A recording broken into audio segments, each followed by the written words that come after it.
Welcome. In front of me is a Motorola Moto G72, and today I'll show you a couple tweaks and tricks you can do on this phone.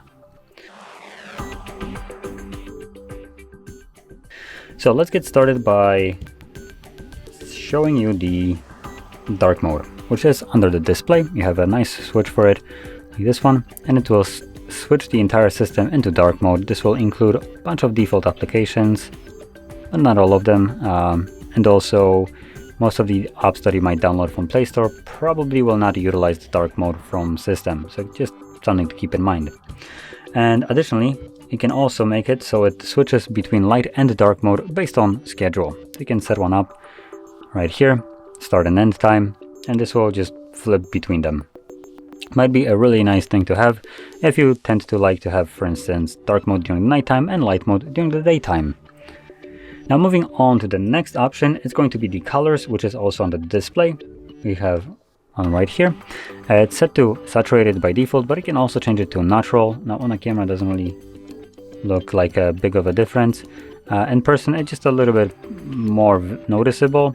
So if you tend to, I don't know, maybe if you desaturate it to be a little bit too much saturated, maybe you can check out natural, and this will give you a little bit more balanced colors. But at the end of the day, it's more of a preference. Now moving on to the next option, it's the attentive display, which is right here, also under the display. When enabled, this will keep the display on as long as you are looking at it. Unfortunately, it does require access to cameras, so turn on.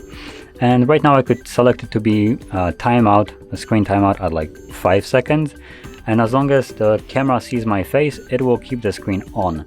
The moment it stops seeing my face, or maybe detecting it, it will start the countdown of 5 seconds and then lock the display as it would normally do. Now, one more thing that I'll mention right here that we have under the display, it's the display refresh rate, or right over here. It's set to auto. We also have two additional options of 60 and 120. Auto will basically utilize both of them, 60 and 120. So when the display is not moving like right now, it will be at 100 or at 60. But when I start moving like this, it would switch to 120 automatically. Now, if you're planning to preserve battery life as much as you can, you might want to switch it to just 60. For everybody else who wants that smooth motion, keep it at auto. This is basically the best of both worlds. Now moving on to the next option that I want to show you, it's going to be the gestures, which are located under System, Gestures, and there we go.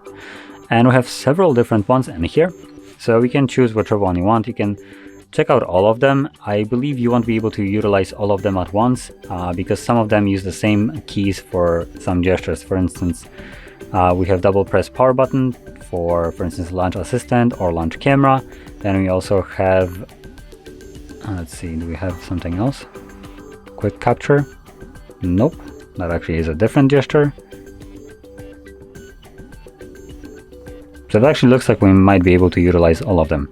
But anyway, just go over them, see which ones you like, which ones maybe fit your needs, and just toggle it on. As you can see, they have some wonky ways, some of them to actually be launched. So which one was it? Quick capture, there we go. So this one is a little bit weird. It just makes you do this.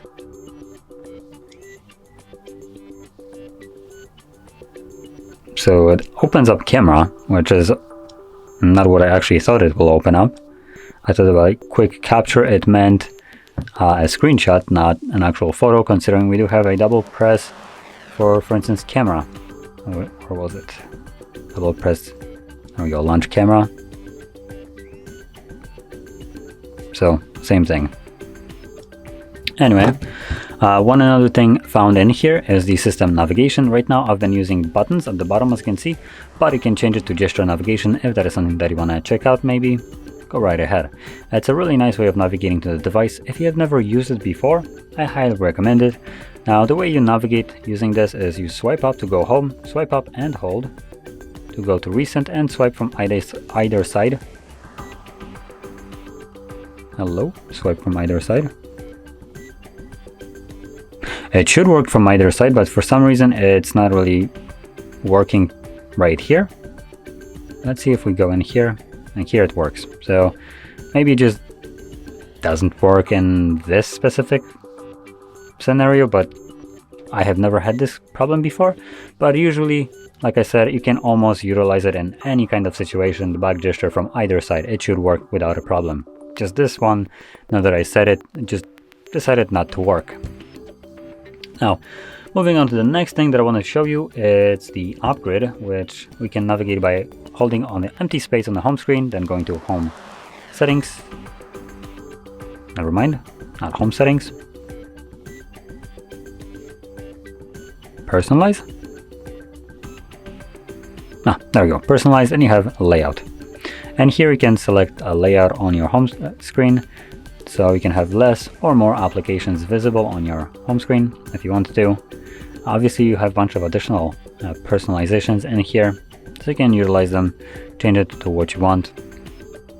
And last thing that I wanted to show you is something that I discovered really recently, which is recent apps, but not these recent apps. So you have a dock basically on any kind of Android device, but on Android 12, if you remove application, it gets substituted by a recent application. So now if I were to open up something else like contacts, close this, as you can see, it changes to contacts.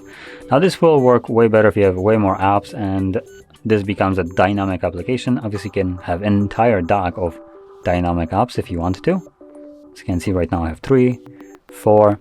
Obviously I can also increase this by doing something like this. Now I have way more applications, or dynamic one more specifically. So something to utilize if you want to have like a bunch of applications that change based on what you tend to open up most often. Now, anyway, with that being said, this would conclude tweaks and tricks that I want to show you, and if you found this very helpful, don't forget to hit like, subscribe, and thanks for watching.